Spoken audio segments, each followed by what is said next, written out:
Alright, welcome to a video I've been intending to make for quite a while now, which is a step-by-step guide to switching to Linux from Windows for audio work specifically. Using Reaper specifically, although I have also used Bitwig on this, and Ableton Live, I think historically hasn't run well on Linux, but I've seen a little bit more about it maybe running with Proton, but I haven't played around with that at all. I've mostly used Reaper with this. I have also set this up on Debian 13, but Ubuntu 24 is what I've used it most on. I just set up the Debian 13 computer recently. The process is pretty much identical, but I'm going with Ubuntu because, one, I think it's a pretty welcoming distribution for people who are new to Linux, and two, I've been using it almost daily on my laptop for audio stuff for a while now, and it's worked well. I should note a couple things. I am not a Linux power user. I don't know all the ins and outs of Linux and all the troubleshooting and everything. I'm not really the person to go to for that kind of thing, but I know enough to get by, basically. And also, this is somewhat hardware dependent. There are always variations based on hardware differences. So if you're having some issue, it could very well be due to something like that. I think this is particularly relevant for audio interfaces because both computers I've set this up on have been laptops. So it's just been using the laptop's audio hardware inputs and outputs. So setting that up has been pretty straightforward. But if you're using an audio interface, I don't know what you'll have to do to get that set up. Your audio interface might have Linux drivers. I don't know. You'll have to look into that yourself. But anyway, I think we can just get into it. So just download Ubuntu 24 here. We'll get an ISO file. Then you can install Balena Etcher, which is just a software for easily making installation media. Open up Balena Etcher, flash from file, select the ISO you downloaded, select your target USB drive. I think you can do it on an 8GB USB at least. Then flash it. Once that's done, eject the drive, plug it into your target computer, and get to the boot menu, which is usually like F11, F12, or F1. It should say when you first start up your computer in the BIOS menu or whatever, a way to get into the boot menu so you can boot off of the USB. And then you will install Ubuntu, which I'm going to do in VirtualBox.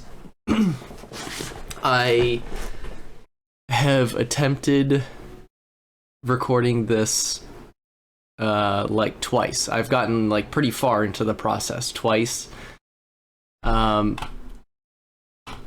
VirtualBox, but it has appeared that the way that I need to set up audio in Ubuntu to do audio work is just not compatible with VirtualBox. It just doesn't work.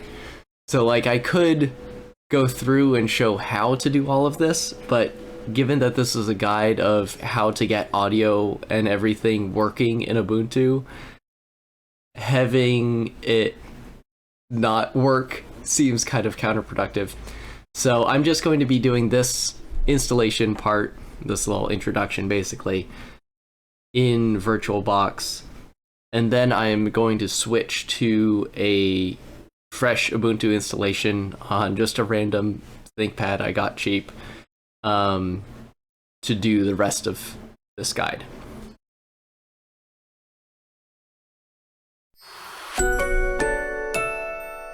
So this installation is quite straightforward, not too much to do.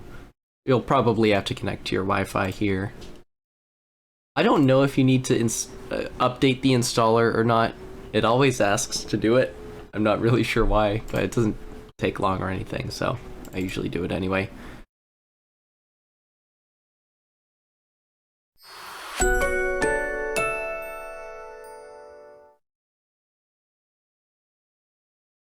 I just go with the default selection.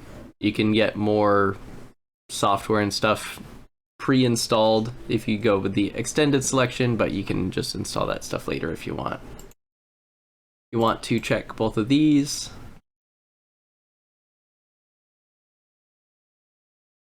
Erase disk and install Ubuntu.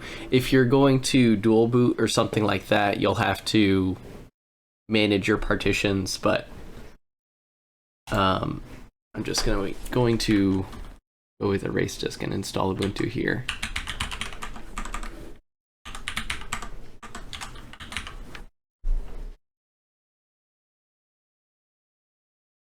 And that's it. All right, so that is installed now. You can just hit restart now. And it will tell you to remove the installation medium and press enter. So pull out your USB drive, hit enter, and now it will boot up into Ubuntu.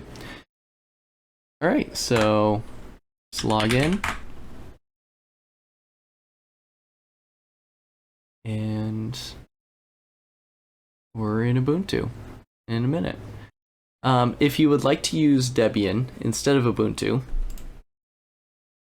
which there are various reasons people have for not wanting to use Ubuntu, which I understand. I went with Ubuntu just because it is most familiar to me. I used Ubuntu 12 and 14 quite a while ago. So when I was coming back to Linux, it was just sort of what I went to by default. And I'm doing the guide in Ubuntu because I have been using it on my computer for quite a while now, and it's worked well. But if you want to install Debian instead, you can download the installer and ISO to, use Polina Etcher to flash onto a USB drive, same as before. I used this, which is the net installer, which doesn't give you a nice user interface like we had with Ubuntu, but it gives you a bit more control, and it lets you install multiple desktop environments, which is kind of nice. I just went with KDE. I had used GNOME at first. I had just gone with the live installer for GNOME, which if you would like a nice user interface like we had with Ubuntu, you can download one of these. I had gone with GNOME, but as part of the process for setting up the audio how I need to uninstall Pipewire and install PulseAudio. And it seems like GNOME in Debian requires Pipewire, or something like that. Because when I went to uninstall, actually not even to uninstall Pipewire, just to install PulseAudio+JACK, which I think must just uninstall Pipewire as a result of that installation. It said it was going to uninstall GNOME itself, which I looked into it. Maybe it wouldn't actually uninstall the desktop environment, but I didn't really want to run that risk. I'm sure there is some way of getting it set up in GNOME on Debian, but I just went with KDE instead, which is another desktop environment that is more Windows-like. I like KDE as well, but I also like GNOME in Ubuntu. You might be able to install KDE in Ubuntu, but I've just always seen Ubuntu using GNOME. Oh yeah, so this Ubuntu Pro, you can enable this if you want, but I have not enabled it on either of my Ubuntu computers. I think it's mostly for like servers and things that have to stay on at all times, something like that. You can always enable it later if you need. No, don't share system data, please. And there we go. Now you're in Ubuntu.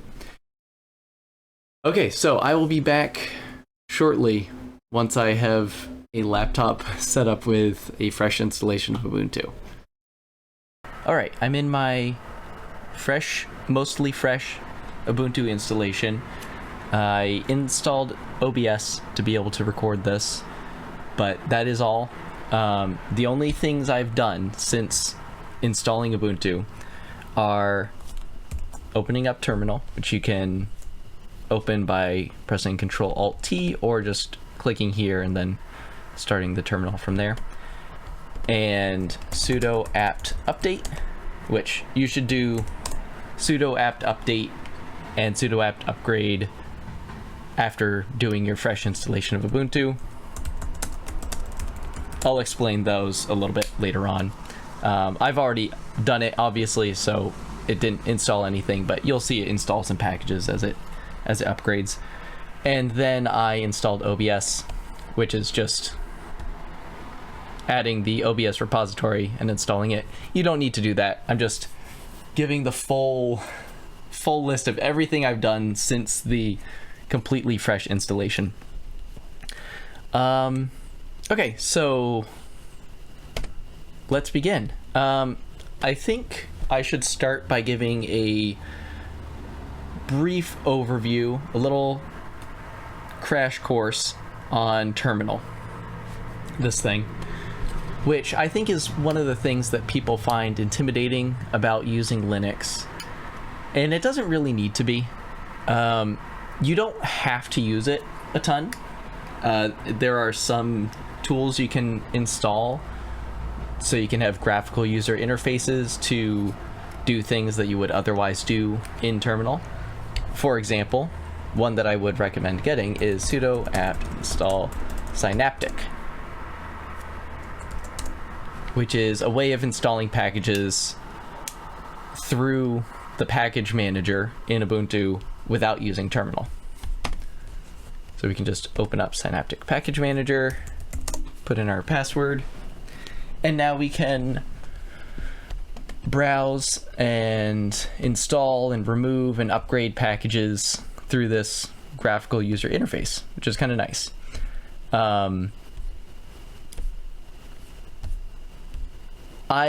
Even though, I usually install packages through Terminal, I still like having Synaptic because it is nice to be able to scroll through and look at related packages. I can just search for VLC and see oh, here are all these different VLC related plugins and little descriptions for each of them. I'm sure there are ways you can search through packages and read descriptions for them in Terminal, but I think it's nice to have a graphical user interface for things like that. I should explain what a package is briefly. A package is really like anything that you install. It can be software, like I installed OBS. That's a package. And it's software that I'm running. It can be a tool that you use in Terminal. It can be something that you never use but is required by some other software to run. It can be some tool that is required to build some other software. It can be anything. They're just things that get installed, basically. And the package manager for installing, removing, updating packages in Ubuntu is apt. So earlier you saw me say sudo apt update and sudo apt upgrade. Updates the repositories. Yeah, here we go. These are the repositories we have so far. A repository is just like a server that holds a whole bunch of packages, and before you install packages or upgrade packages or whatever, you want to make sure that your computer has a full list of, here are all of the packages, all the versions of those packages, everything that's held at these different repositories. So you want to update your computer's log of all of these packages, basically, and then upgrade updates them. It is a little weird because we normally use the word update for like actually performing an update to a system or program, and here update doesn't actually do that. It just updates your repositories. Upgrade is actually what updates the packages. And then you can use install to install a package. So sudo apt install gedit. This is what I would recommend installing now because we'll be using it throughout this video. Oh, sorry, I forgot. If you have Synaptic open, you can't install packages in terminal at the same time.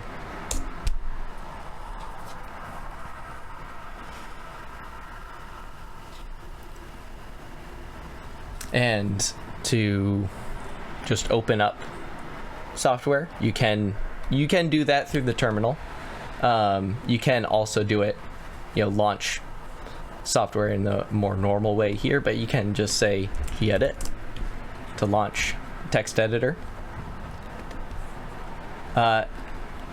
You can also uninstall things with sudo apt remove gedit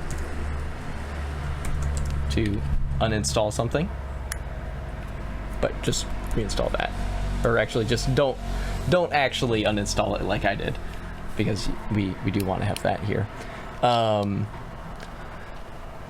And at the start of all of these, I've had sudo, which you have to do. Like if you say apt install vim, it's going to say you can't do that. You need to have sudo apt install at the start.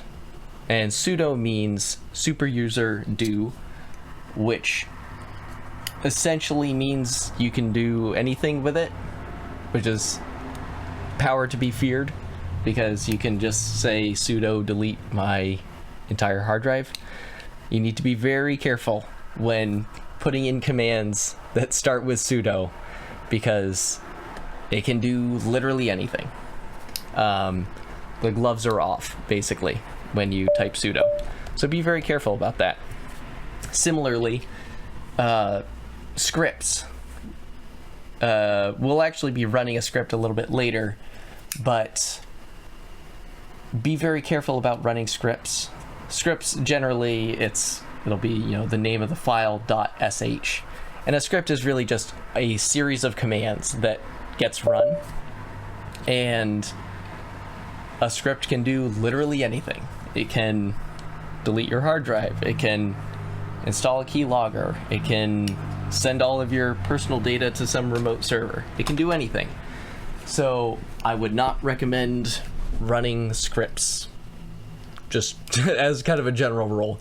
Like a lot of the process that I'll be showing today, I could just sort of put together into a script to easily install everything all at once. But that's not something I would want to run.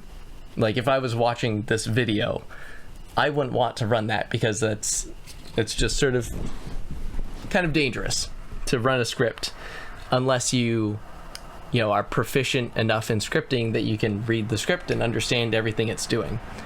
So I would advise against running scripts. Okay, so we can also do some basic like file management stuff in terminal, which we will be doing a bit of throughout this process.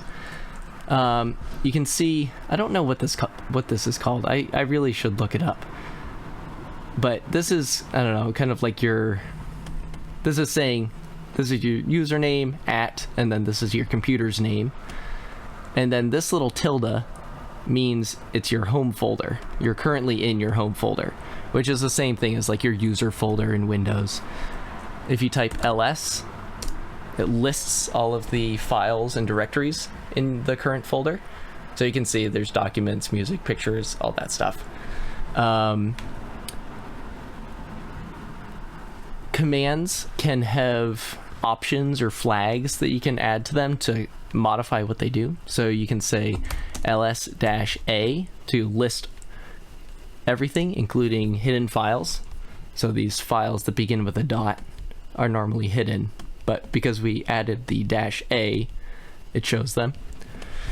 And if you want to learn more about a command, you can write man and then the name of the command for manual. And you can just scroll through here and it shows you all these different options or flags, or I don't know, I think there's another name for them as well. All these different modifiers that you can add to a command. And more generally, just a man page will tell you about how to use a tool. So let's go to our desktop, which we do with cd for change directory. CD desktop. Nothing there. But we can make a text file with our gedit that we installed earlier. Gedit test.txt. Test file. I'll save that. There it is on our desktop. Close that out. And I can make a folder with mkdir and then the name of the folder, test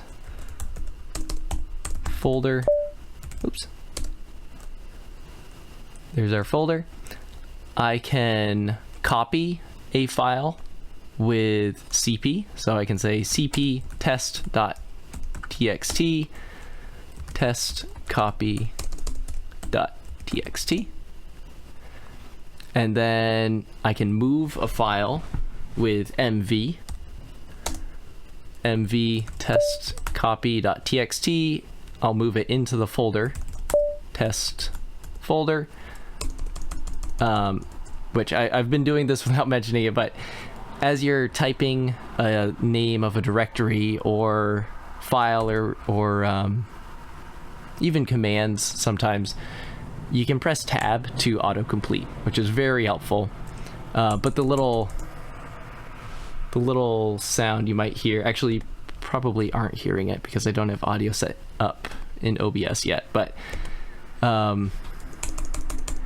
if it doesn't know what file you're talking about, so like if I write test and press tab, obviously, you know, I have 3 things here that all begin with test, so it doesn't know what I'm talking about. So if I press tab again, it will kind of bump this down and say, here are the options of the things that begin with test. So if I want to move the test copy.txt into the test folder, there it is. I can move into the test folder. There's our test copy. If I want to rename the file, I can use mv, which is a little weird because that's normally what we use for moving files, but you can kind of consider it as like you're moving it into the same place that it was at before, but giving it a different name. It's, I don't know, it's kind of funny. Not exactly the most intuitive, but that's how you do it. So mv test copy.txt to test renamed.txt. There we go. What else? What other command line tool? There are a couple things that we'll do a little bit later that I don't really have anything to do with them yet. Okay, yeah, I think that should be a good start for how to use terminal. I would say the things that I've just shown here are like 99% of what I do in terminal. You don't really need to do too much in it unless you want to. You can do a lot in it. Some people really like working in terminal. Like you can get an email client that runs in terminal, or you can use a text editor that runs in terminal. So like if I think I installed this already. If I use Vim to edit this text file, I need to install Vim. Install Vim.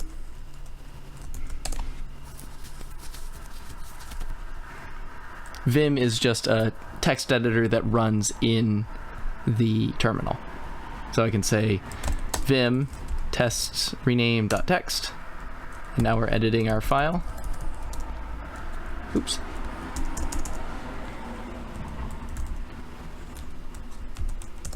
Oops. There we go. And if I just read that file, oh, this is another good one actually.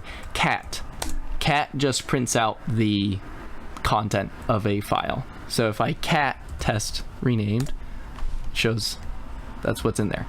Okay, so something important to do at the start here is to open up your file explorer, click this little hamburger menu, and click show hidden files. Because we will need that particularly once we start installing plugins. Because your plugin folders are in your home folder, but they're hidden folders by default. Something else that is entirely optional, but if you're already on this process of cutting big tech out of your life, I would recommend installing LibreWolf. If you're coming from Google Chrome, just switching to Firefox will already be a good upgrade, but I like LibreWolf. LibreWolf is like a relative of Firefox, much like how Ubuntu is a relative of Debian. So Firefox extensions and all will still work on LibreWolf, but it's just sort of a very locked down version of Firefox.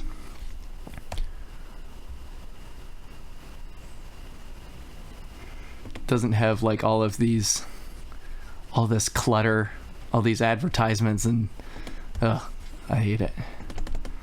And also Firefox kind of lost me when they were kind of I don't know, seemed to be warming up to the idea of selling user data, so I'm not so keen on them nowadays. But still, Firefox is preferable to Google Chrome, but I would recommend LibreWolf. Okay, there we go. So LibreWolf is installed.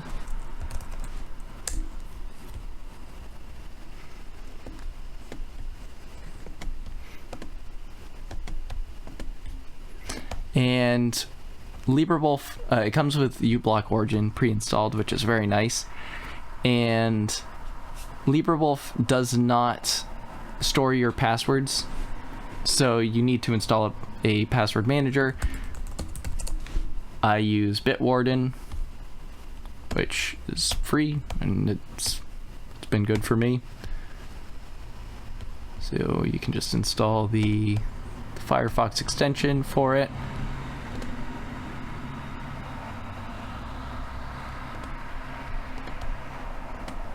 And just make an account. You can export your passwords from whatever browser you're using, import them into Bitwarden, and then you're all set. Okay, so that's completely optional, but just a part of my setting up a new Linux computer process, basically.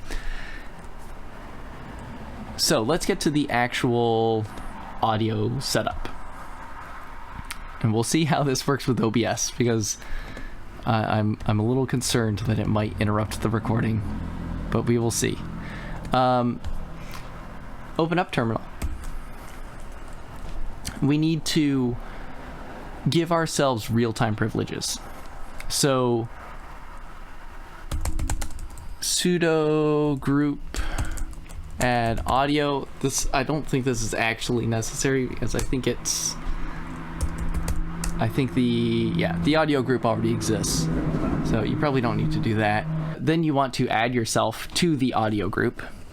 So you do sudo usermod -a-G audio and then your username. Then we need to get rid of pipewire pulse. So sudo apt remove --purge pipewire pulse. I'm hoping this does not mess up the recording, but we will see. It does use pipewire for recording the screen, but I'm hoping that will not be affected by this. Still recording fine? Seems like it. Okay. Hopefully that's good. And then we need to sudo apt install PulseAudio+JACK. So in the world of Linux audio, you'll hear about ALSA, Pipewire, PulseAudio, and Jack.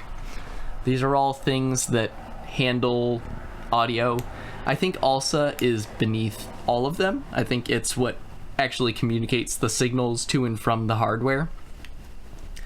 But Pipewire, PulseAudio, and Jack are all things that can like manage audio signals above that. Pipewire seems really nice. Pipewire can control audio, MIDI, and video signals, which is really cool. But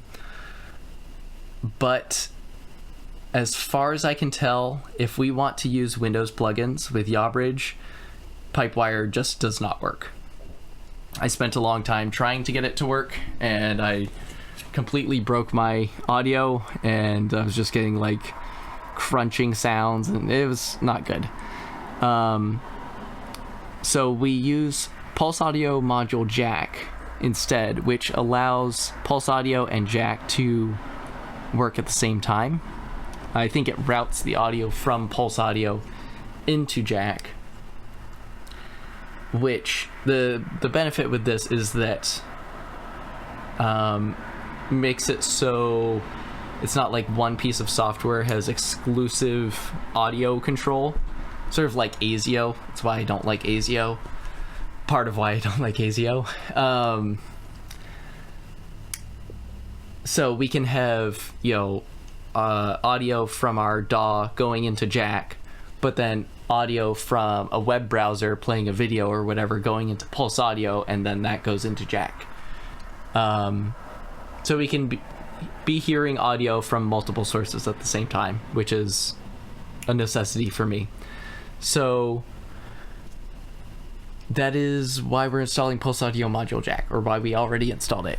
Next, we install QJackCTL, which is how we control it. Install QJackCTL. Yes.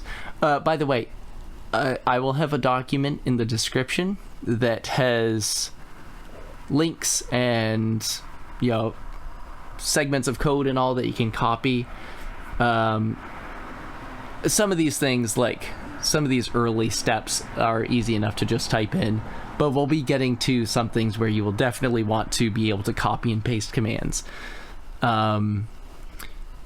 So what I would recommend doing is, once you have your computer set up with Ubuntu, just go to your browser, pull up this video, go to the description, open the document, and then you can follow links and copy and paste things into terminal. Which, by the way, to copy something from terminal, well, okay, let me finish this first. So this is installing QJackCTL. To have real-time priorities, we need this file, audio.conf, it has to be filled in with some things. You have to make it manually if you don't install QJack CTL this way. Like, you can install it through the App Center, I think, but it doesn't give you this thing that automatically makes the file for you, which it's just nice. It's convenience. So yes, we want to do that.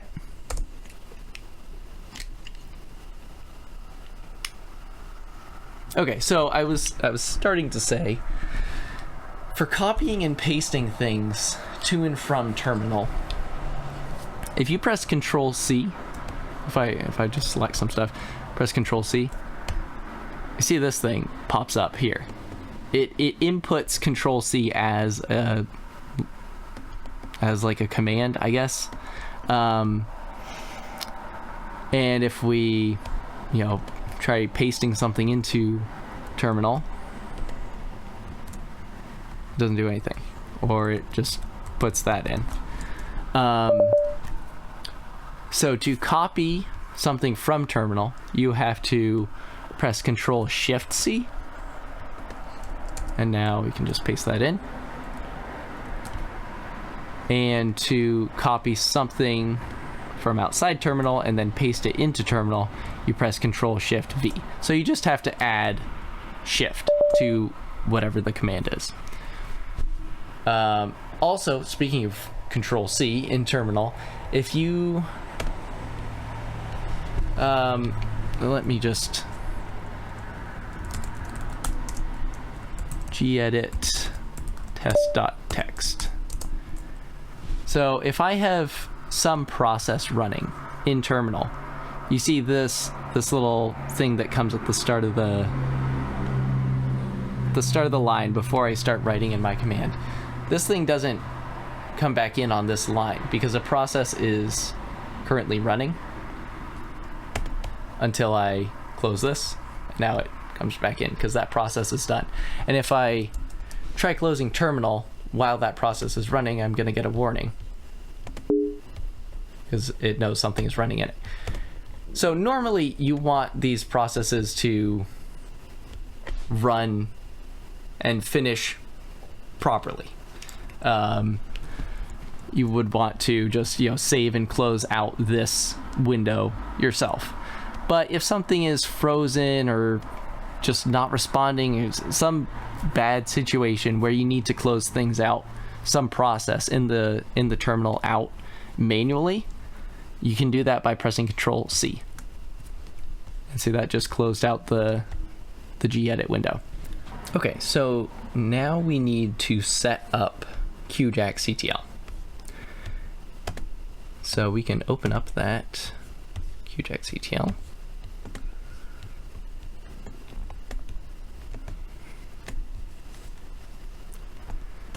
And go to setup. So we want to copy this script and paste it into execute script after startup. Then in settings, I don't think you need to set the sample rate. I usually set it to 48K just because that's my preference, but you could probably leave that at default. I don't know if it actually matters that much. And then in advanced, the input and output devices, they're both set to default, but the default has never worked for me. So in, well, I guess at this point, all three laptops I've set up like this, all of them have worked with HW:PCH,0. This one is the one that has worked for me. But you can see here my USB mic that I'm using to talk into OBS. That pops up in the input as well. If you have an audio interface, this is where, if I don't know if you'll have to install a driver for it or whatnot, but you'll have to set that in the inputs and outputs here. Make sure that's set up correctly. Then miscellaneous, enable jack dbus interface, and just for convenience I check this, start jack audio server on application startup. Click OK. And then I will quit this and reopen it. It's probably not gonna work right away. I'll probably need to restart my computer, but we will just try it out. Okay, so it's running. Let's see if, no, not that. Let's see if it has the stuff I need in here. Nope. Okay, so I need to restart my computer. So quit out of all of that. Stop my recording, and I will restart my computer. So I had to set this up off screen because I had to figure out how to make the audio work with OBS. But after you've restarted your computer, open up the patch bay, and you're going to add these things on either side, the inputs and output sockets. So you click Add, System, Add Plug, and then you'll click OK. That's the first one here. And then repeat that process for PulseAudio+JACK sync, add plug, click OK. Do the same thing over here for system and jack source. Just add the 2 plugs for each of them. And then you want to connect system 1 here to Pulse Audio here, and then Pulse Audio here to system 1 here. And save your configuration somewhere, and then QJack CTL should be set up. You will probably occasionally run into this thing where when you start up Jack, it will say, oh, Jack D-bus interface couldn't be started or something like that. Just quit it and then restart it, and it will probably work. I don't know why it occasionally does that, but just opening it again tends to fix the issue. Let's see. So now that that's set up, I guess we can install Reaper.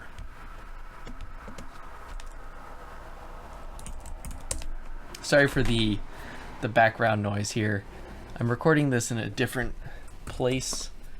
I mean, obviously I'm recording on a different computer, but I'm sitting on my bed with this laptop and then my other Ubuntu laptop next to it and my mic on the bed. And my windows are open because I'm dying. It is so hot in here. I've been recording all day. I'm dying. Okay, so download Reaper. Open up the folder. And then you'll see a lot of software for Linux come in .tar.xz files. It's just a compression format.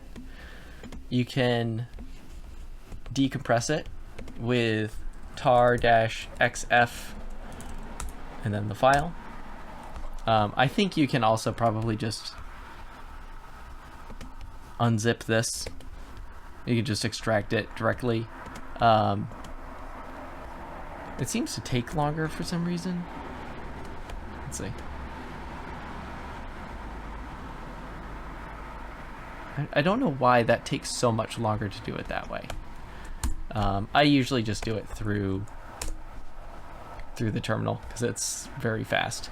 And we need to run something from the terminal anyway. So cd Reaper to move into that new directory, ls, and there's install reaper.sh, which is a script, which I recommended not running scripts earlier, but this is one that we do want to run because this is going to install Reaper. So to run it, we go // and then the name of the script.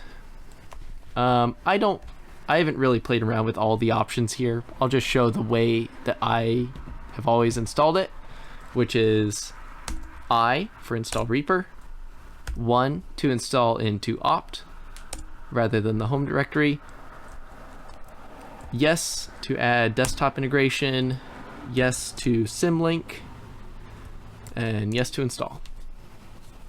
And put in your password, and it's installed. After that, well, we should probably just open up Reaper, initialize it for the first time. You can put in your license key, of course. Want to, oh, wait a minute. Open that back up. Because we want to open the, oh, why does it keep doing this? There we go. We want to open the Reaper user data folder or whatever it's called, because we want to install repack and SWS extensions. If you've used Reaper, you are almost certainly already aware of repack and SWS, but if you aren't, I would very highly recommend installing them. So just download both of those, which, by the way, when downloading things for Linux, you will often see x86 or ARM. You want x86. I think ARM is just for like Raspberry Pis and stuff like that. It's just like a different architecture. I don't know. If you're just on a normal laptop or desktop, you just want x86 64-bit. I have to imagine it's the kind of thing that if you need an ARM version of something, you're going to know that you need an ARM version of it. It's not going to be something there's much question about. So let's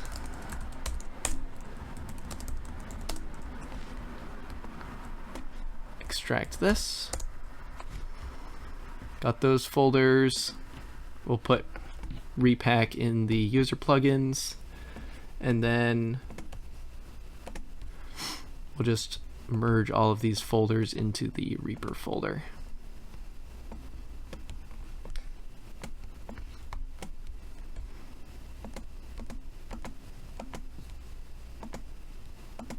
There we go.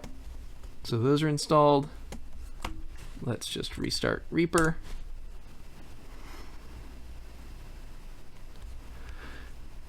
That's good. And let's see, what's next? Oh yes, so if you're coming from Reaper and you don't already know how to do this, you probably want to export and import your configuration. So on your old computer, you can go to the preferences, general, export configuration, select all these things, save it onto a USB drive or whatever, then plug that into this computer and import configuration. Just select that file off the USB drive and it will load all of your actions and extensions and plugins and chains and all your stuff. Now there are some quirks to it for some reason. For some reason, importing the configuration seems to miss a few things randomly on Linux.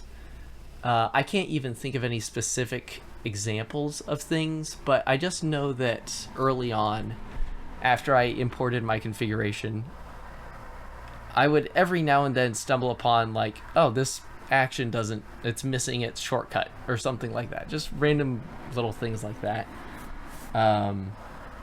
So yeah, just be aware, you might come across little things like that.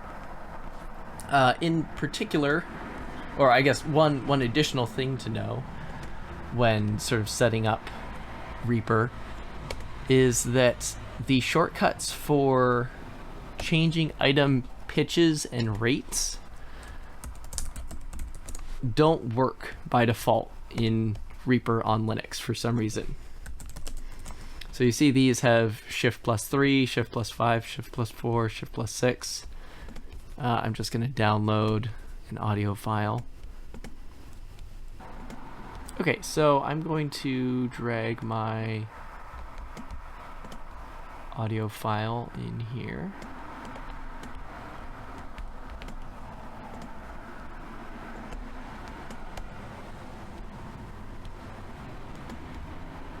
if you press Control or Shift 5, 3, 6, whatever, any of these things, it's not doing anything, even though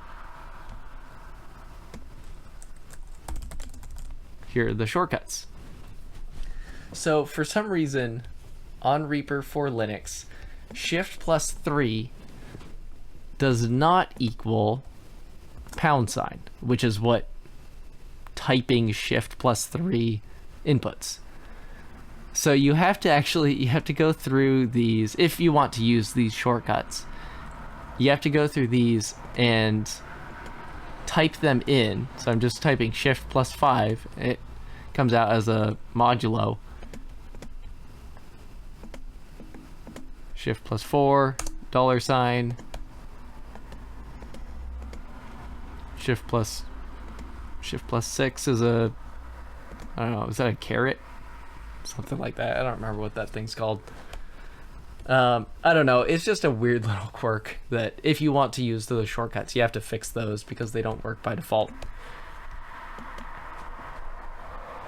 Okay, so let's add, this is optional, but a nice thing to add is the KX Studio repos, which just give you very easy access to a lot of Linux audio software and plugins.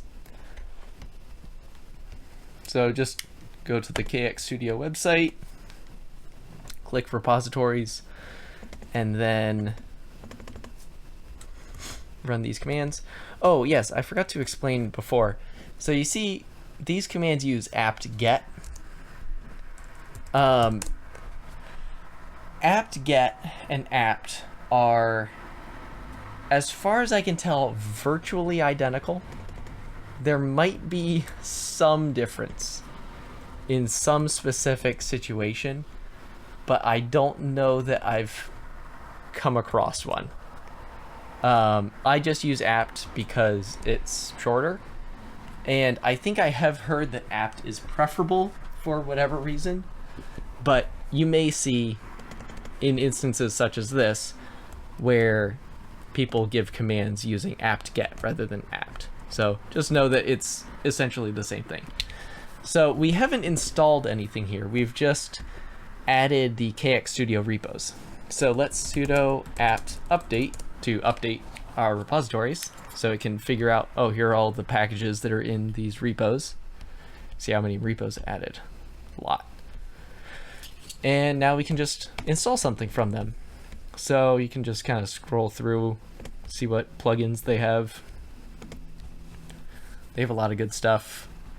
A lot of stuff I just haven't even checked out yet. What is this thing? Looks cool. Calf plugins. Ooh, I'll have to check those out. Cardinal's a great one. Dext, it's a great one. I'm just gonna install Dext for fun. So sudo apt install Dext vst. Just have to make sure that you get the package name right.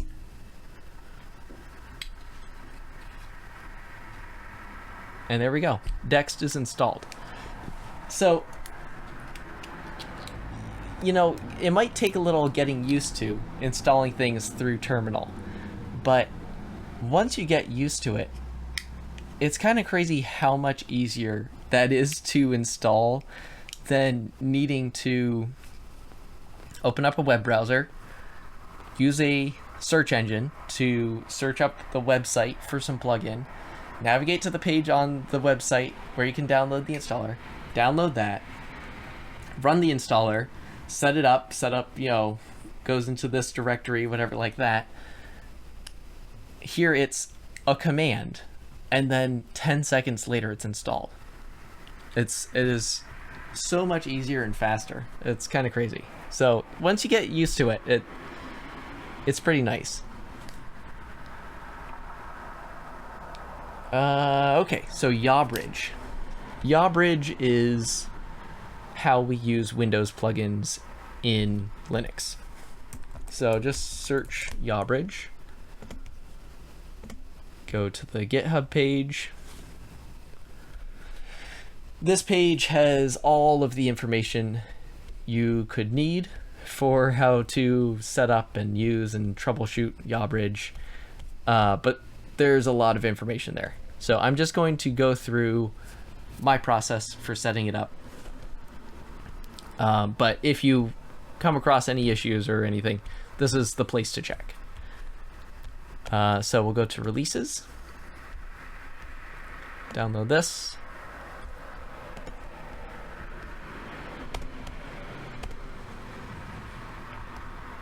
and then terminal tar-xf yabridge, and we have this yabridge folder now.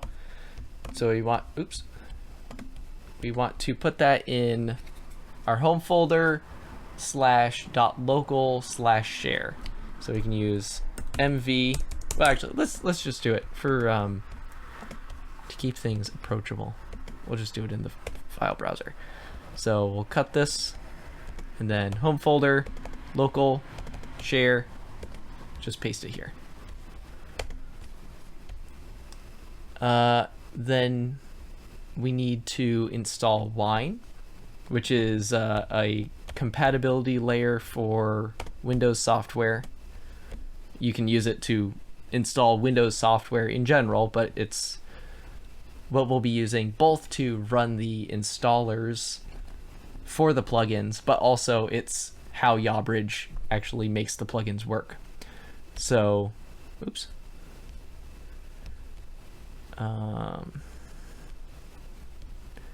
WineHQ repositories. Now we need a specific version of yabridge, so we have to downgrade it. However, not Debian, sorry. We want Ubuntu. So we're just gonna run these commands. We have to install it this way and then downgrade it. I think it may be possible to just directly install the downgraded version, but well, you'll see. We're gonna have to. We will come up against an issue that will need some troubleshooting that I've already figured out, but it's a good example of troubleshooting, I think. The kinds of issues you might come up against. So this command is just checking what version of Ubuntu we're using. Our version code name is Noble. So we need to do this. And then Noble. So we get this one.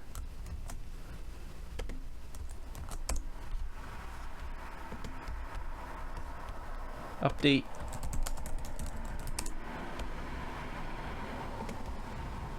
And then we want the staging branch. So we run this command.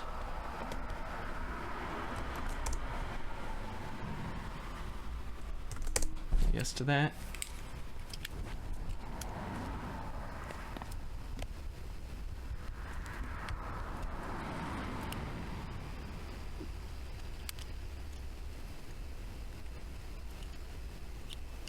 Okay, so you can say wine -- version to see what version we're using.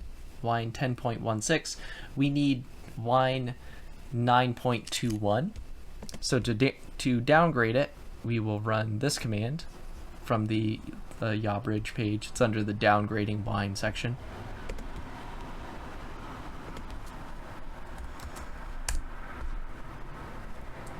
Say yes to that. And then we will want to run this command to stop it from upgrading in the future. Because if we didn't do that, next time we ran sudo apt upgrade, it would just undo this downgrade that we just did. So we want to run this command to tell it to hold it at its current version and not update it.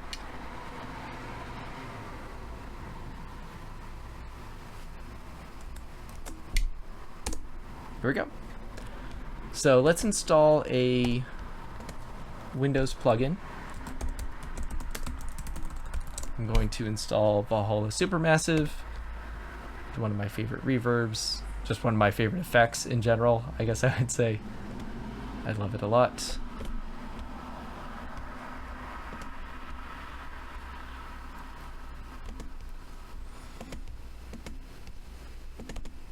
Open that up and then open this in Terminal. And to run the installer, we will run wine Valhalla Supermassive blah blah blah.exe. It's going to set this up the first time you use wine. Say install to that.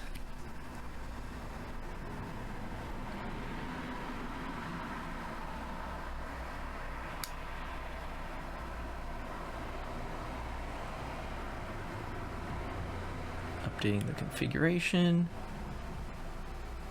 Oh my word, are you kidding me?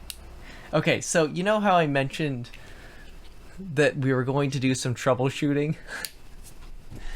I don't know, 2 or 3 times I've tried recording this tutorial so far. When I've gotten to this point, this installer window has not worked. It hasn't popped up. It's just gotten stuck here. I've had to, close the process in Terminal, force quit this window that wasn't even appearing. It was just, floating here. It was not working at all. So the solution I had figured out was that we unhold this. So we put in the same command, but changes this to unhold rather than hold. Say sudo apt update, sudo apt upgrade. So we update wine back to the current version, 10.16. Then we can run the installer. And, oops, it's not popping up. There we go.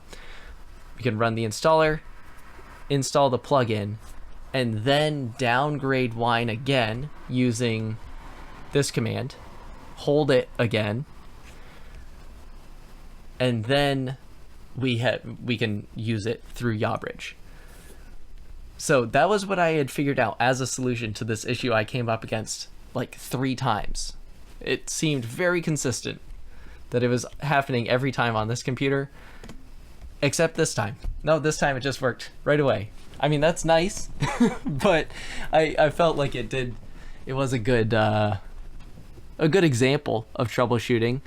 But I guess I would say, like, if you come up against an issue like that where you try running an installer and it's not installing, I would recommend trying that. Just unhold it, update it so it goes back to the current version of wine, run the installer again, get it all set up, then downgrade it back to 9.21 and hold it again so it doesn't upgrade. Because that worked well for setting up Supermassive. It's funny that it, for some reason, happened to work this time. Okay, I just wanted to show this process real quick because I remembered that there's a little trick with it that will need a little explaining. So I want to unhold that, and then sudo apt update, sudo apt upgrade,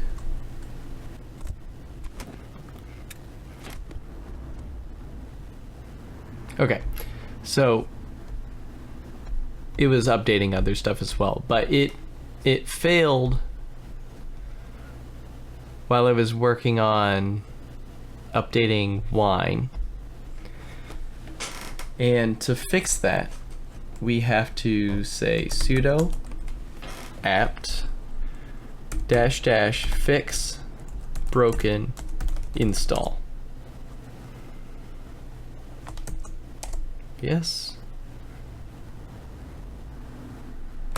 then just sudo apt upgrade just to make sure everything's all set. So there we go. Wine is updated now. If we go wine --version, wine 10.16. So if you were having some issue with an installer, you could try doing that.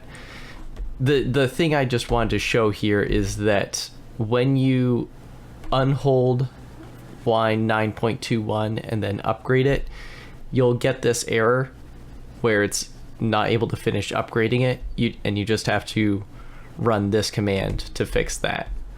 Then it should be fine. And then of course, after you've run whatever you were having issues with, you can just run this again. Okay, so I'm gonna set these up normally. I mean, it's just like a normal Windows installer at this point. You do need to be careful about where you put the plugins. So yabridge kind of has recommended plugin directories. I think you can just put them wherever really, but you just need to make sure that yabridge knows where to look for plugins. You have to add the directories manually. So it kind of the default they recommend is C program files Steinberg VST plugins. So I'm just going to make that directory. The way you get there is from the home directory .wine drive C program files. And I'm just going to make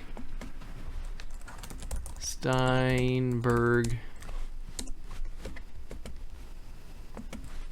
VST plugins. Okay, and I will also make a clap folder in common files just because Valhalla Supermassive isn't going to, there isn't a clap version of it. It's not going to install one there. And I want to make the directory Steinberg VST plugins, common files VST3, that's where we want the VST3 version. Install that, and there we go. It's funny, this also worked how it should this time, which is weird. Most of the time when I run an installer with Wine, when it finishes, it doesn't like pop in this new line where you can start typing in a new command. You have to just like resize the window a little bit and then it'll pop back in. I don't know why, but if you finish an installation, the installer closes, everything's all set, and this line doesn't pop back in, just try resizing the window a little bit and it should reappear. For some reason, I don't know why it does that. Okay, so now that we have installed a plugin, we can, first, yabridge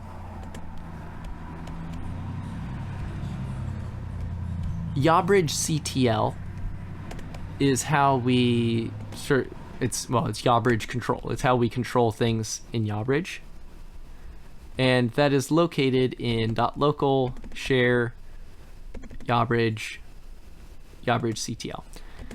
And so when we're doing things with yabridge CTL, if we don't do the next step that I'm about to show, you would have to type in this whole path to where yabridge CTL is.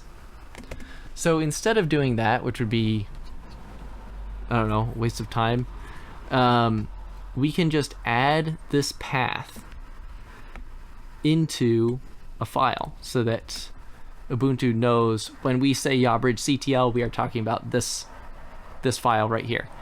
So just copy this line and then say gedit ~/.bash_rc,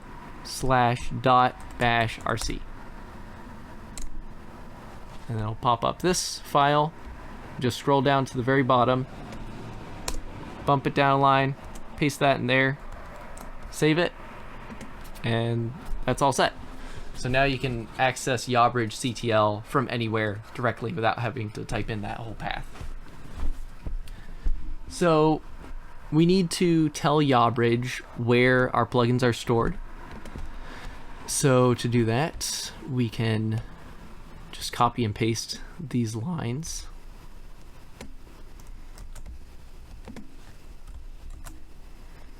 So that's telling it where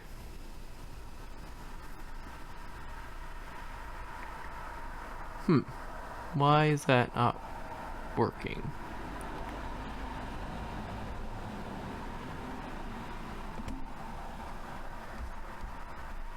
That's weird.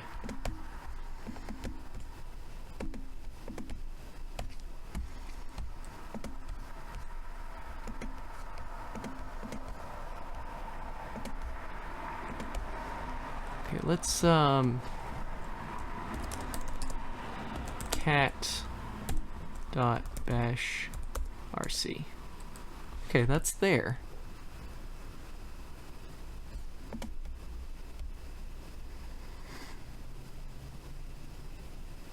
Oh, I need to, okay, I see. I needed to close and reopen the terminal. I didn't see that. Okay, so now we can run these things.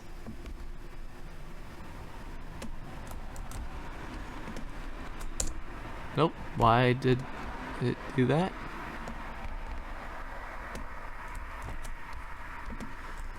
There we go. So there's our VST2s.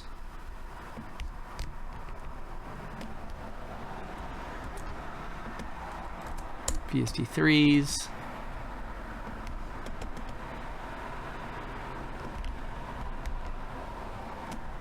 And claps. And then after adding those, we just say yabridge ctl sync.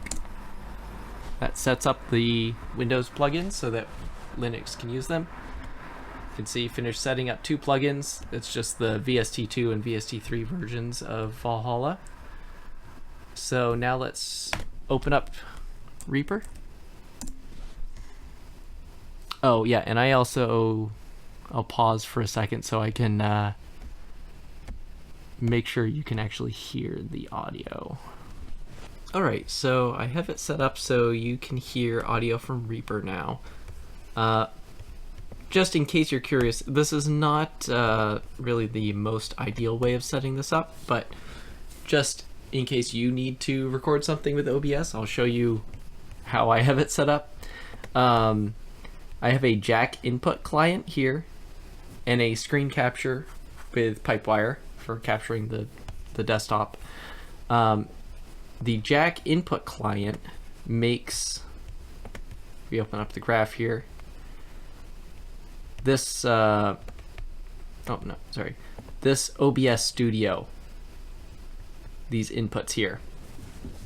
So you can just click and drag from something to connect it to something else.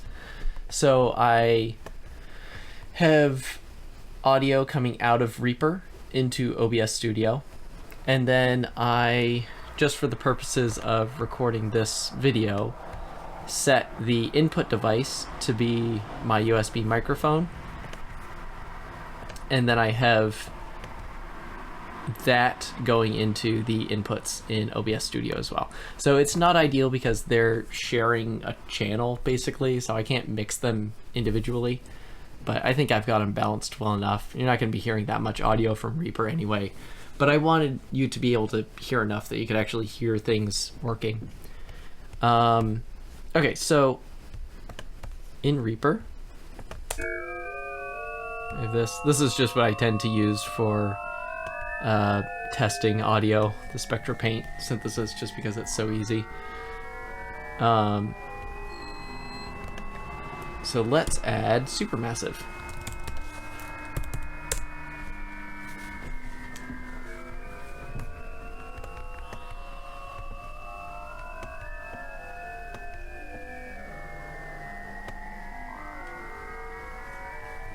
So for some reason, we're getting this warning when we add a plugin using yabridge, or when Reaper scans for plugins and it finds a yabridge plugin. I'm not sure why, because I don't get this on my main Ubuntu laptop. And while that one obviously has a ton more stuff installed on it, I think the audio setup should be the same. So I'm not sure why we're getting this warning on this computer but not on that one.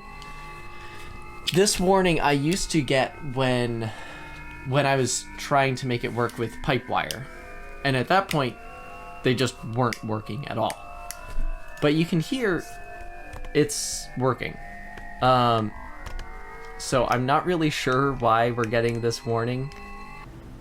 Alright, so I'm editing this video together right now, and I got to this section and thought I should do a little troubleshooting to see if I can figure out this issue. Maybe I just forgot something that I had done before in setting up my main Ubuntu laptop. And so I came down to the troubleshooting section of the yabridge page and got to this section. If you get to a warning about a low R-limit RT time value of 200,000 microseconds, then your DAW is running in an environment where RTKit is active. So first option is Pipewire. With Pipewire versions above 0.3.44, you simply need to make sure your user has real-time privileges. This is the issue I had been running into when I had first started exploring this, figuring out how to set up audio stuff in Linux. I had been trying to use Pipewire originally, and I just could not make it work. I had real-time privileges. I just could not get it to work. Maybe you can. I'm sure it's possible in some way, but I spent too long trying to figure that out with no success. But then there's this, GNOME 45 and up, which this is using GNOME 46, which you can see if you go to settings, about, system details, GNOME version 46. Masking the RT kit service to prevent it from running is the only workaround. Make sure your user has real-time privileges set up to the instructions from the section below, and then run this command. So we've already done this, even though we didn't have to do it manually. On Debian, Ubuntu, and distros based on those, the Jack D2 package usually sets this up for the audio group instead. If this exists, then you can simply add yourself to the audio group and reboot. This is what we did. It was like literally one of the very first steps we did. And this file, if we just cat that, there we go. So this is why I installed QJack control through the terminal. It popped up that menu that was saying something about making this file. This is what it made. It made this file with these lines, and that's, I don't know what any of these mean, but I know that they are necessary for giving ourselves real-time privileges. So we already have all that set up. So we can just run this command.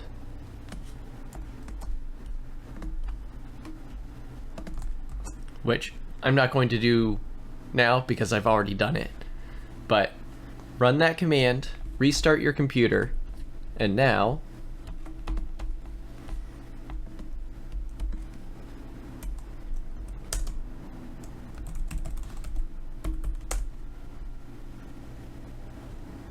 there we go. No warning. Kind of loud.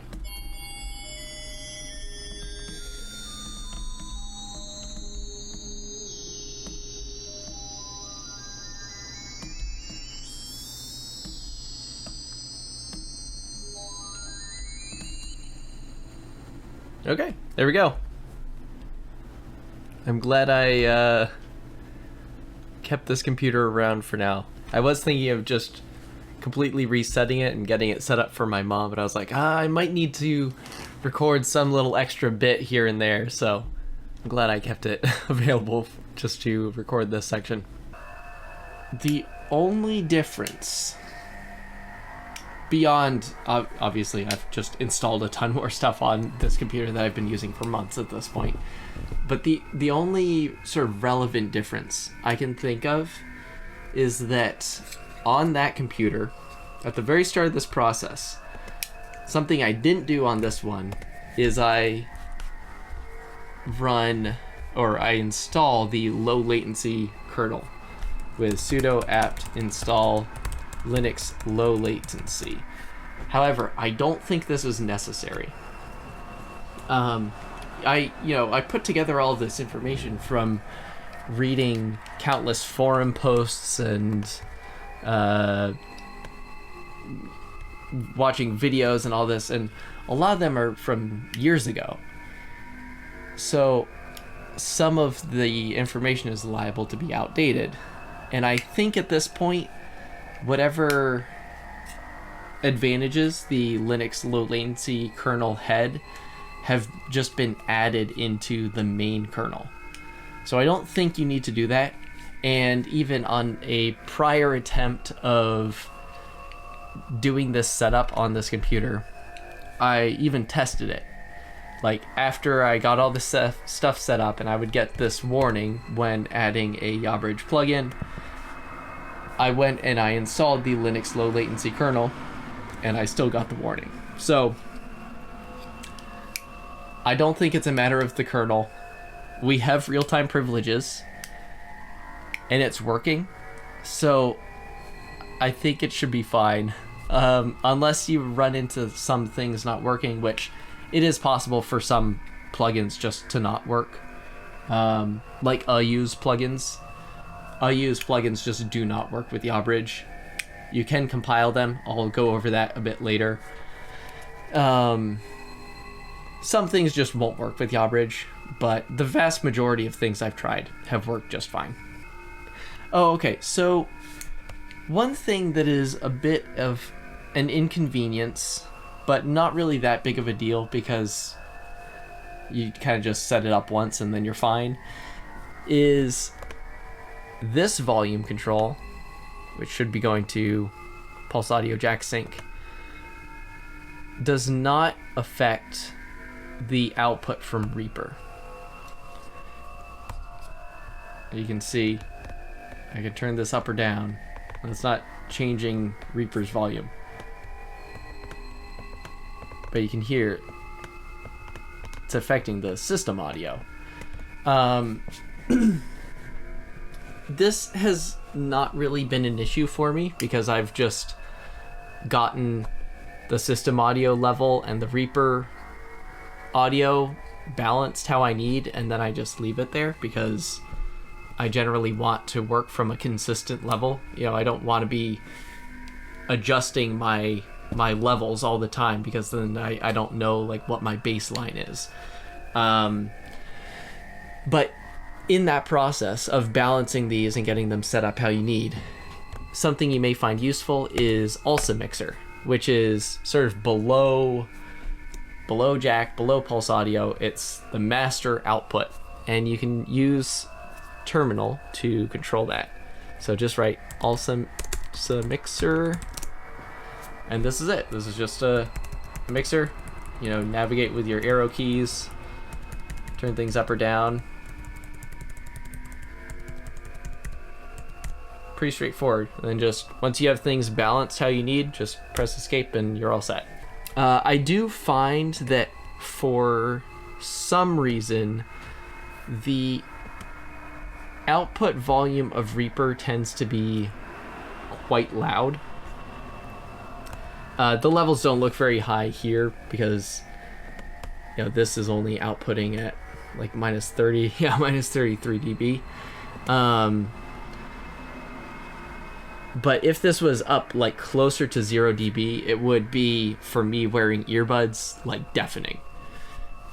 I'm not really sure why this is. It's been consistent across all the computers I've set this up on. The output from REAPER has just been really loud. So what I've taken to doing is, okay, so I'm just gonna set up a default project, make a track here with limiter, And then on the master track, I will put a limiter, and just for fun, I'll put a goniometer and an oscilloscope. I will set this one embedded UI in MCP, so you can adjust the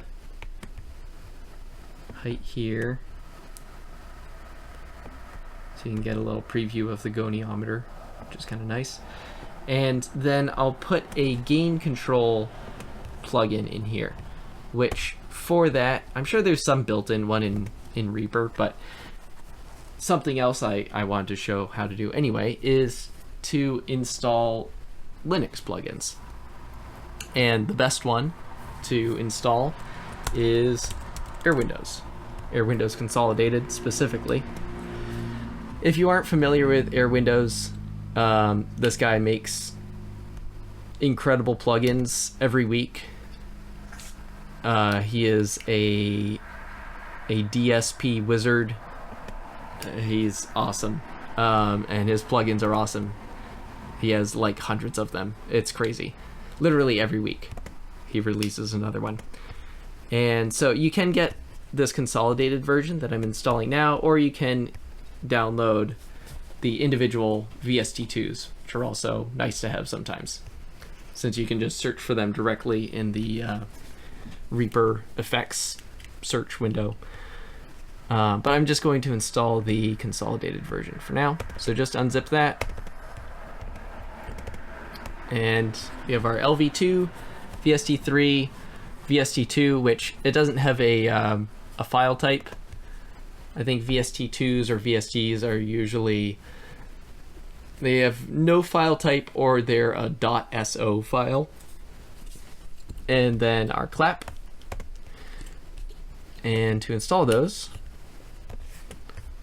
we just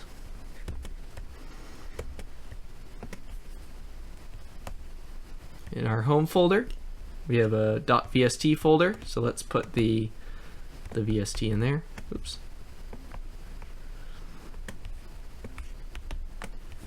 And VST3, put in the VST3 folder, and we'll make a .clap folder and a .lv2 folder, and just put those in there. Clap and LV2. And now let's just, oops, rescan the plugins.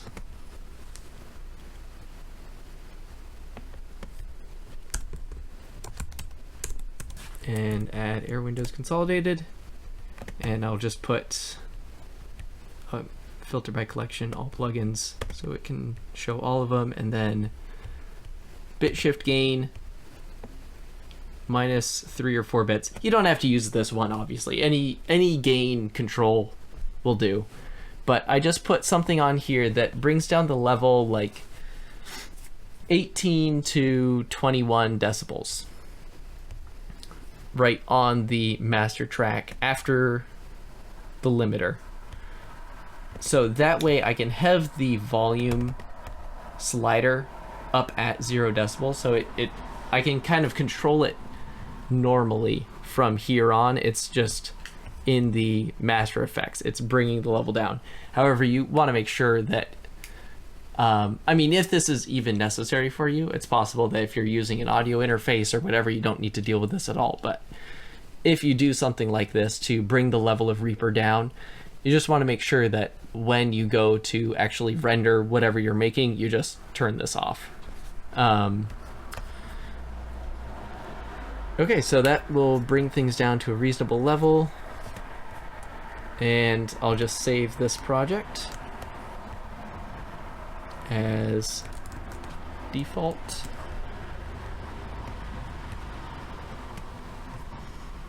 And then I'll open up the preferences, and I'll select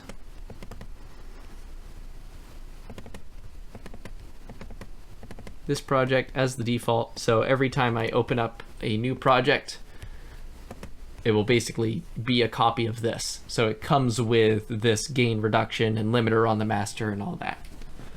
It's just convenient.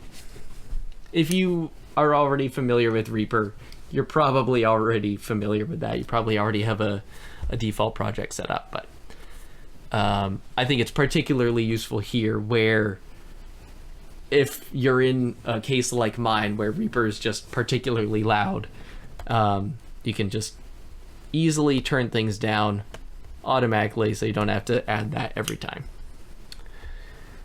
Okay, so video in Reaper. So I downloaded a video. Let's try dragging it into Reaper. Could not import one of one items. So to use video in Reaper, you need versions of FFmpeg and VLC libraries that you can't get on the Ubuntu 24 repositories. So to get those, and again, this is all going to be in my document that I'll put at the bottom. So open this up. Also, as you see here, if you're using Debian 13, just install VLC normally. Just apt install VLC. And after doing that, you install these packages, and that should be fine. In Ubuntu, it's a little more of a pain. So let's go to our terminal. And this is why you need to know how to make text files and edit text files and stuff like that from terminal.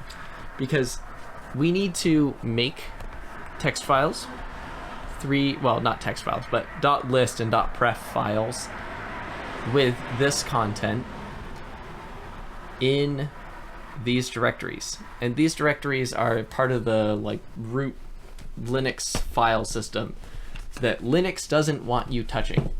So just as sort of a safety precaution, it doesn't let you edit, delete, add things to these directories. So we have to use sudo to do so. So that's why you need to know how to do that from terminal. So we can do it. We don't have to navigate to these directories. We can just do it right from here in the home directory. So we can just say gedit /etc/apt/ sources.list.d /jammy.list.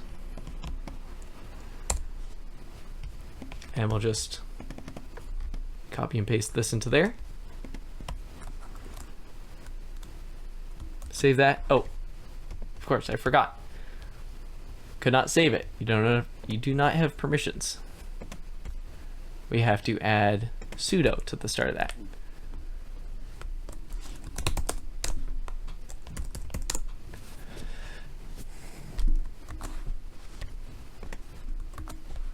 Here we go. Save that, close it, and then do the same thing for this file. /etc/apt/preferences.d /jammy.pref. Oh, sorry. Sudo gedit etc/apt preferences.d jammy.pref. Paste this in there, save that, and then same directory, but it should be vlc.pref. vlc.pref. Paste that in there. Save it. now completely uninstall VLC. We shouldn't need to because it shouldn't already be installed, but we can open up Synaptic and search for it just to make sure we don't have any of them installed.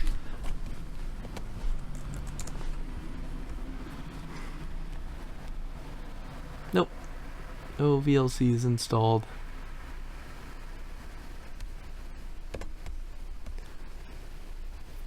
What is this? Oh, it's just the warning notifications. Okay, we can actually close Reaper out just in case that messes with something. So they'll be installing libraries and stuff like that. It's also possible that OBS might mess with it, but I'm not gonna stop that, obviously. So now we need to install these packages.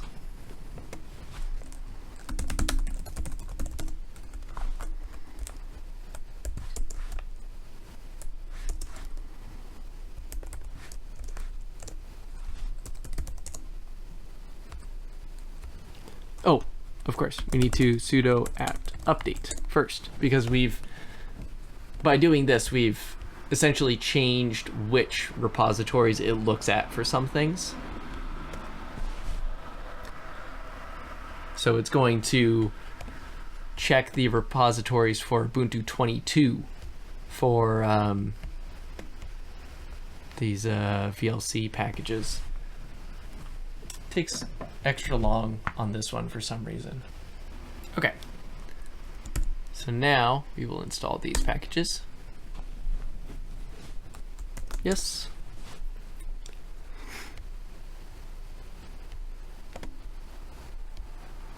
And then we can install VLC afterward. We'll see if this works. Last time I tried this, I was not able to install VLC after this point. On at least the Ubuntu computer. I don't remember if I did it on Debian or not. Oh no, on Debian I didn't even need to uninstall it.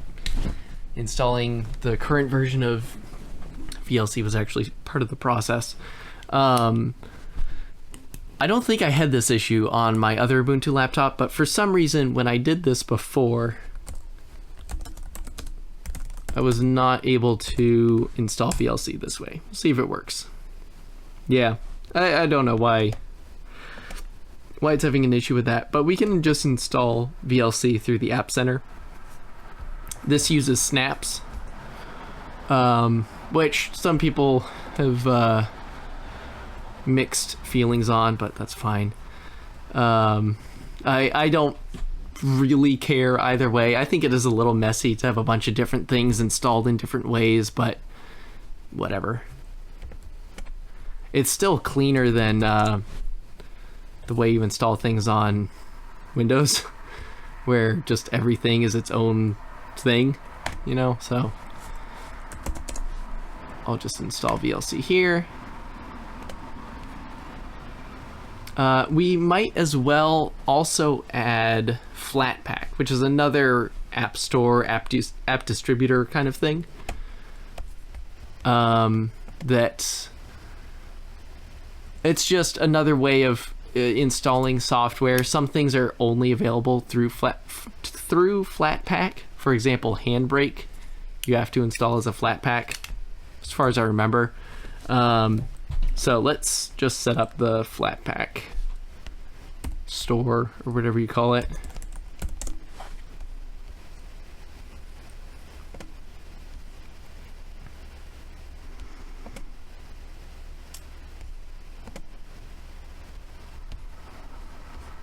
Just make sure everything's still good here. Yep, looks like it. I'm just paranoid, dude. I've been recording this tutorial for so long. Like, not this round specifically, just overall, I've been working on this tutorial for so long. Are these all done installing? I think so. Close that out.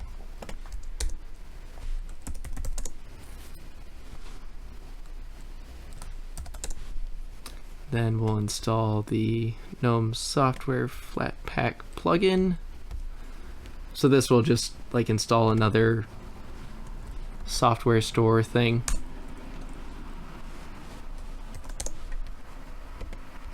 And then we need to add the FlatHub repo.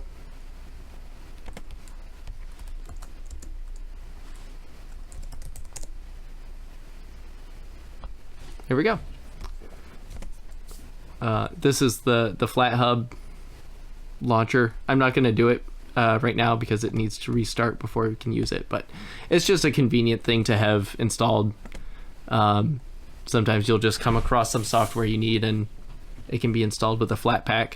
I think you can install Reaper with a Flatpak, but it is not advisable. I think it messes things up if you install Reaper that way. So just keep installing Reaper the way I showed. Okay, so now that we have those libraries installed, we should be able to use video in Reaper. Let's test it out.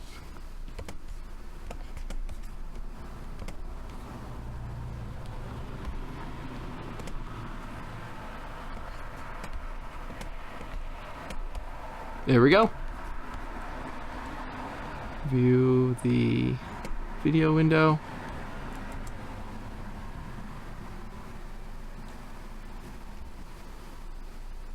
There we go. Now, video in Reaper can be, video in Reaper in Linux can be a little weird sometimes. I'm not really sure why.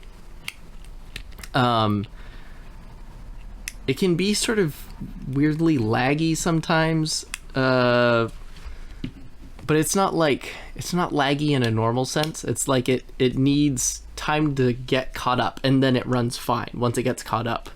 I find like just starting over and playing it from the beginning can make it run well. Maybe just like deleting it and re-importing it. I don't know. Just it can be a little weird sometimes, but at least it's working now.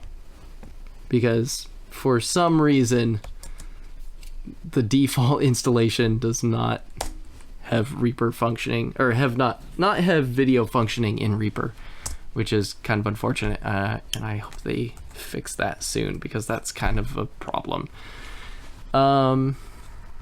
Okay, what next? Okay, so sometimes when you are installing a plugin, you may need to use a .reg file to register the plugin. I actually have a legitimate example of this. I don't think all situations in which you're doing this are fully legitimate, but I actually do have one. So I have AFR, Alpha Forever Modular. And if I'm going to install it, I can just, actually this is a good example of how to manually install a Windows plugin. You know, I don't have an installer for this, I just have the DLL files. So I'm just going to cut those and then go to Home, Wine, Drive C, Program Files, Steinberg, VST Plugins, and I'll just paste them directly in here. And I will scan for new plugins. Oh, I need to use yabridge CTL sync to set up the new plugins, then scan for them. And if I add one of these, it needs me to register the plugin, but I have my registration gets added through a .reg file. So I'm going to delete that and then navigate to where the .reg file is stored in terminal, which by the way, for USB drives, you know, whatever removable drives, that kind of thing, those get mounted at CD/. Okay, so this is your root file system. If you go all the way up to the top, it's like the top of your C drive in Windows, basically. They get mounted in media, your username, and then there's the name of the USB drive or whatever. And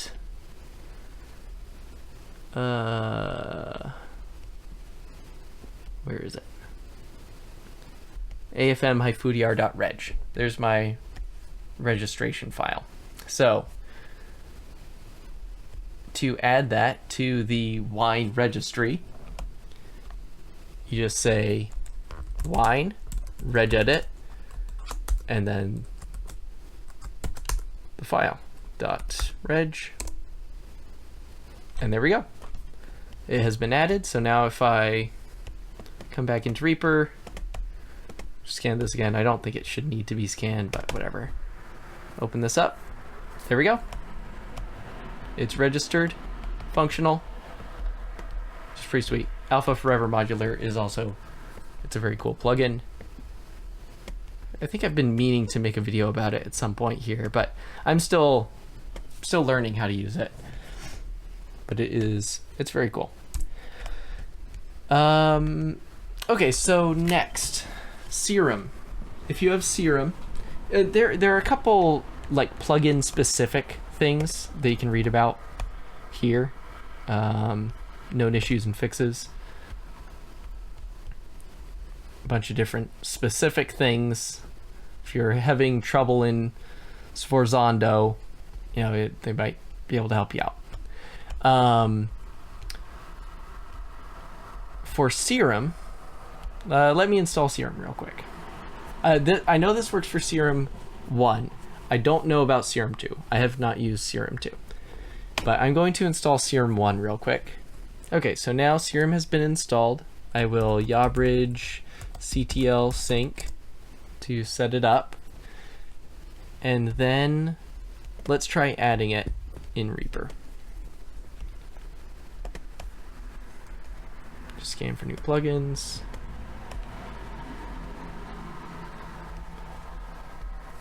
And now let's add Serum. And it's just going to crash Reaper.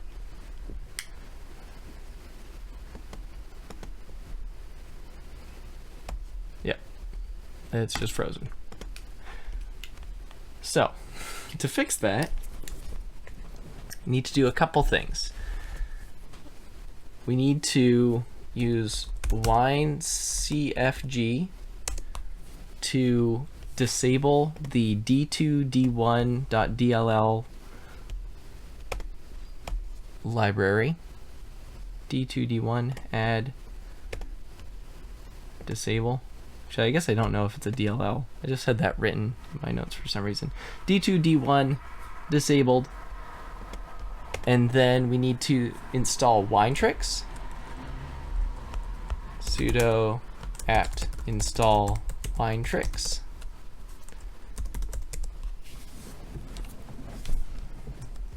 Yes.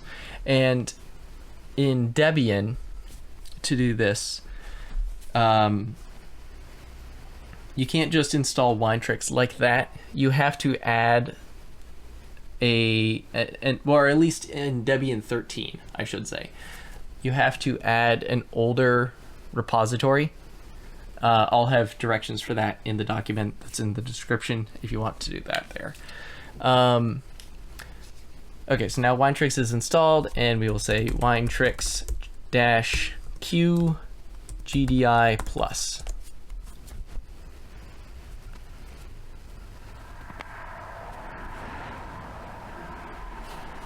I think they also have some notes about Melda production and kilohertz. But I I think I've never actually had an issue with either of them. I'm trying to remember. I think I looked into, because kilohertz is very important to me, I looked into this one when I was first setting things up. And I want to say it was using F-Sync already. I don't remember exactly, but if you have issues with them, you can look into this to fix them. But as far as I remember, I think they've worked fine.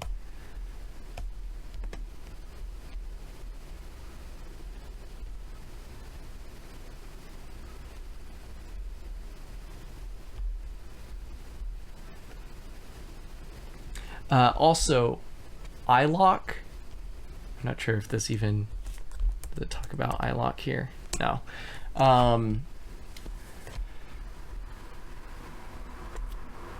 I don't know if iLock plugins work at all with yabridge, which is unfortunate, but I'm not a fan of iLock. I'm not a fan of a lot of plugin registration schemes, having to install a whole software that runs in the background every time you start up your computer just to make sure your plugin is verified, your plugin that you got for free, by the way, to make sure it's legitimate. I don't like that. So things with really strict lockdown registration things like iLock and stuff like that, those may not work. I haven't tried them out. I hope I can find some way of getting the universal audio plugins working, because I really like a couple of those plugins. I really like the channel strip plugin, and I got a tube amp plugin recently from them, and a tube compressor. They all sound really nice. I hope I can get those set up sometime, but I just haven't tried yet. I'm not gonna get my hopes up about it. I'll just say that much. Okay, so now that that's installed, let's open up Reaper again. And let's try adding Serum.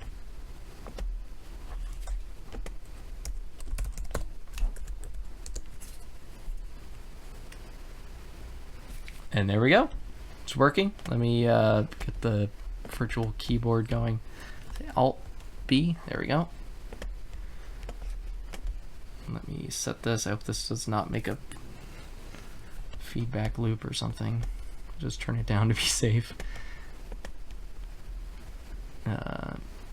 All MIDI inputs, there we go. And test it out. Can you hear that? Now you can hear this. You should be able to anyway. There you go. Oh yeah, by the way, if you use the virtual keyboard a lot, as I tend to do, one kind of annoying thing is that if you're messing around with something in the plugin, you have to click back into the main Reaper window before using the keyboard. It's kind of sounding a little crunchy. So I'm just going to restart my computer real quick.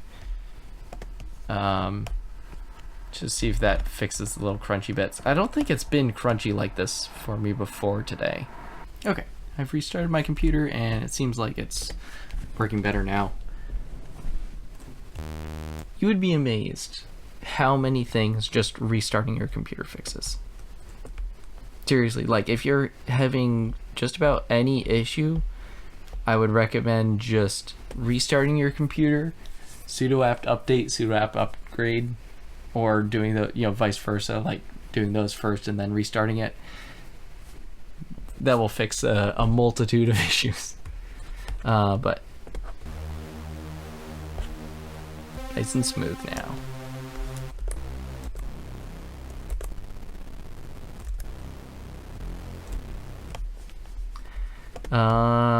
Okay, so another thing you should know how to install.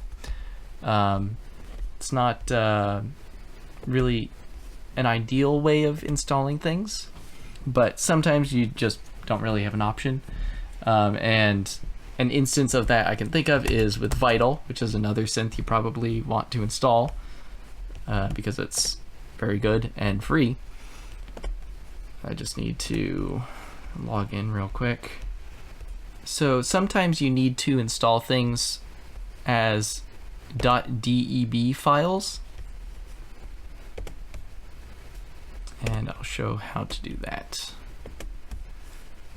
So open it up in terminal, and then you want to say sudo dpkg.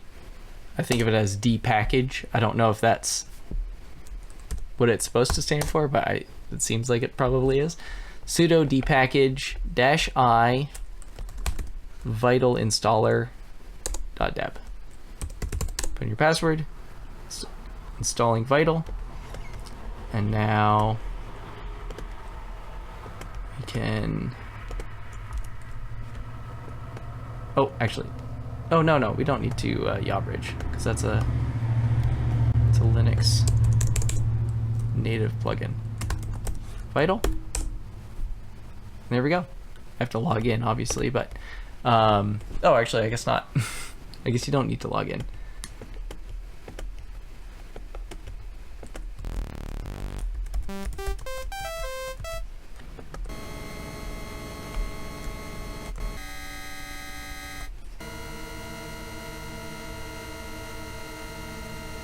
Anyway, got a little distracted there.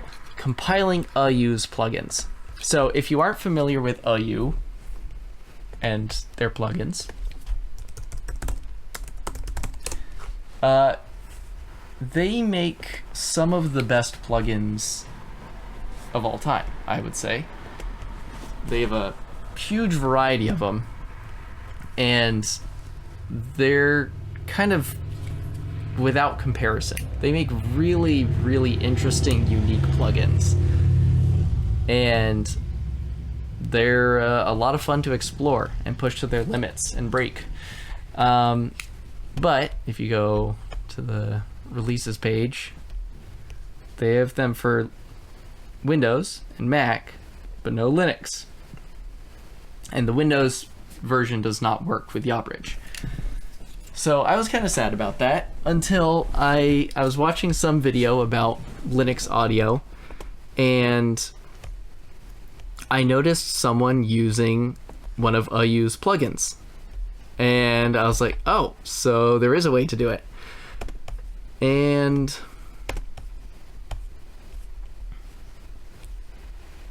so here, Linux worked on Ubuntu 25.04 when built from the source code. To build from the source code, refer to this page. So, unfortunately, I cannot do this on this computer because it just does not have the resources that it needs, like the memory and computational power to build these. But I have done it on my real Ubuntu laptop, which is, you know, more of a beefy computer. I would say this computer that I'm doing all of this on is a ThinkPad E480 that I got for about $100 on eBay. It's a very cheap computer. I like it. It's pretty sweet. It's a pretty good computer for $100, but it's not what I would want to use for audio work. And it is not capable of building these plugins, unfortunately. But if you have anything like reasonably powerful, you should be able to build these just fine. Now, compiling things from source seems kind of intimidating, and I didn't do it for a long time because I just didn't know where to begin. But on things that need to be built from source, the person who has made them usually has pretty good documentation about how to do it. And it's generally pretty straightforward. It's really just a matter of you need to install the prerequisites, prerequisite packages that are needed to compile the source code into something usable. Then you need to clone the repository somewhere, basically just download the source code. And then you just run a couple commands that build it, and that's it. It's not always, at least, that complicated. I've had to build a couple things. Let me see. Let me check actually what things I've had to build. I think I tried building some specific version of FFmpeg when I was trying to get video working in Reaper. And PulseAudio+JACK stretch I had to build from source. As well as unused plugins, of course. It's not too bad. And I would say it's the kind of thing, like, once you do it once, it becomes much less intimidating. I'm sure there are things that are very difficult to build from source, but if you're looking at something on GitHub that there isn't a Linux version, but they have instructions for how to do it, just check them out, and they might not be too bad. So even though I can't do it, I will walk through how to do it for unused plugins, because I would highly recommend doing it, because their plugins are great. And because their instructions got me stuck for a little while. So, Linux, Ubuntu, install required packages, see package requirements section of the link below, which you would assume is this link, because you go here, and then this looks like a list of packages that you need to have installed. And it's possible that was intended. But I got stuck on this step for quite a while because I cannot install libfreetype6-dev. It seems like that is something that just can't be installed at this point. It just sort of puts you on an endless run around of like, oh, to install that you need this, and then to install that you need this, and then to install that you need this, and this thing is outdated and not available anymore, and whatever like that. I spent way too long trying to do it. You might be able to like manually install this package somehow by like downloading the files for it and installing it separately somehow. I don't know, but through the normal apt package manager installation, I could not make this work. And I thought it was kind of funny that it says see package requirements section of the link below. Like, it calls out a specific section which doesn't exist on this page. It doesn't exist here either. So I kept digging around and eventually found, go to this page, and then you go to how to build VST3, scroll down a bit, build the examples on Linux, install the required packages, package requirements. Go here, look at this, package requirements. Building the SDK examples requires installation of several packages. So you can install these, and all of these install just fine.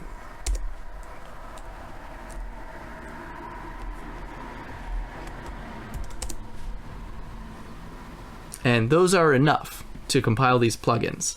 So I'm not sure if the documentation meant to link to this page, or if these are actually what the required plugins, the required packages used to be, or something. I'm not sure, but I was not able to do it this way, and I was able to do it this way.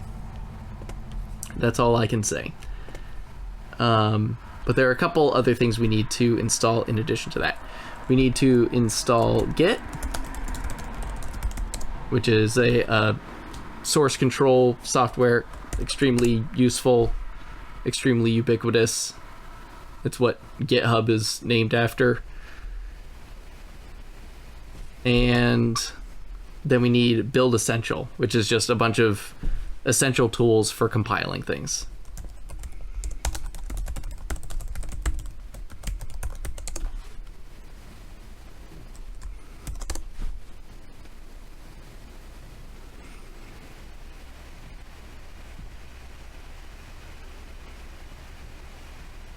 There we go.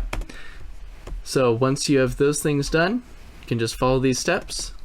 I'll follow the steps right up to the point where my computer's not able to handle it.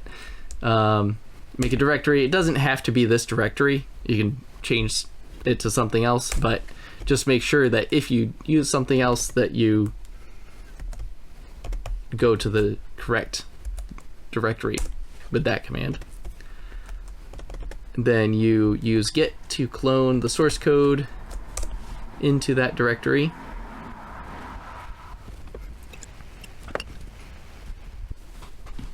Okay, so it has cloned that. We'll move into that directory, cd vst plugins, apply this patch, run this thing. I don't know what that is.